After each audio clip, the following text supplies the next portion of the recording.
AR999 news channel ప్రేక్షకులకు నమస్కారములు. ప్రకాశం జిల్లా దర్శిపట్టణంలో ఉమ్మడి అభ్యర్థి డాక్టర్ గొట్టిపాటి లక్ష్మి నాయి బ్రాహ్మణులకు దేవాలయ పాలక వర్గాలలో అవకాశం కల్పించేందుకు మన తెలుగుదేశం ప్రభుత్వం కట్టుబడి ఉంటుంది. దర్శి మున్సిపల్ కాంప్లెక్స్ లో నాయి బ్రాహ్మణులకు షాపులు కేటాయిస్తాం, ఇళ్ల స్థలాలు లేని వారికి ఇంటి స్థలం కేటాయిస్తామని తెలియజేశారు.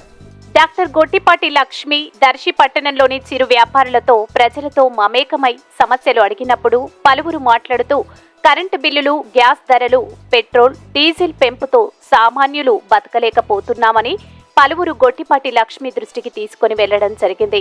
దీనిపై స్పందించిన గొట్టిపాటి లక్ష్మి రాబోయేది మన ప్రభుత్వంలో పేదలకు మౌలిక సదుపాయాలు కల్పించడంతో పాటు పేదల బతుకుల్లో మార్పు కోసం బాబు షూరిటీ, భవిష్యత్తు గ్యారంటీ పేరుతో సూపర్ 6 పథకాలను ప్రజలకు అందే విధంగా ఉన్నాయని వివరించారు. పెన్షన్ల పెంపు, విద్యుత్ ఛార్జీల తగ్గింపు, ఏడాదికి 3 గ్యాస్ సిలిండర్లు ఉచితంగా అందజేయడం, ఉచిత బస్సు ప్రయాణం వంటి పథకాలతో యువతకు ఉపాధి పెంచే విధంగా ముఖ్యంగా దర్శిని అభివృద్ధి పథంలో నడిపిస్తానని తెలియజేశారు. అనంతరం గొట్టిపాటి లక్ష్మి తన కుమారుడిని తీసుకుని కటింగ్ కోసం ఒక బార్బర్ షాప్ కు వెళ్లడం, అక్కడకు పెద్ద ఎత్తున ప్రజలు చేరుకోవడం, ఆమె సింపుల్ గా ఉన్న పద్ధతి చూసి పలువురు ప్రజలు మెచ్చుకున్నారు.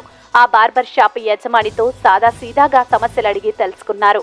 అలాగే చుట్టుపక్కల ఉన్న షాపులన్నీ కలియదిరిగి నేను మీ లక్ష్మిని, మీ గొట్టిపాటి లక్ష్మిని, మీ ఆడబిడ్డను, మీ అక్కను, మీ చెల్లిని, మీ ఇంటి బిడ్డను ఆదరించండి, అభిమానించండి అంటూ విన్నవించుకున్నారు. ఈ కార్యక్రమంలో నగర పంచాయతీ చైర్మన్ నారశెట్టి పిచ్చయ్య, దారం సుబ్బారావు, దర్శి నాయి బ్రాహ్మణ పట్టణ అధ్యక్షులు ధరణికోట పిచ్చయ్య, ధరణికోట రామయోగి శ్రీను, పలువురు నాయకులు, అభిమానులు తదితరులు పాల్గొన్నారు.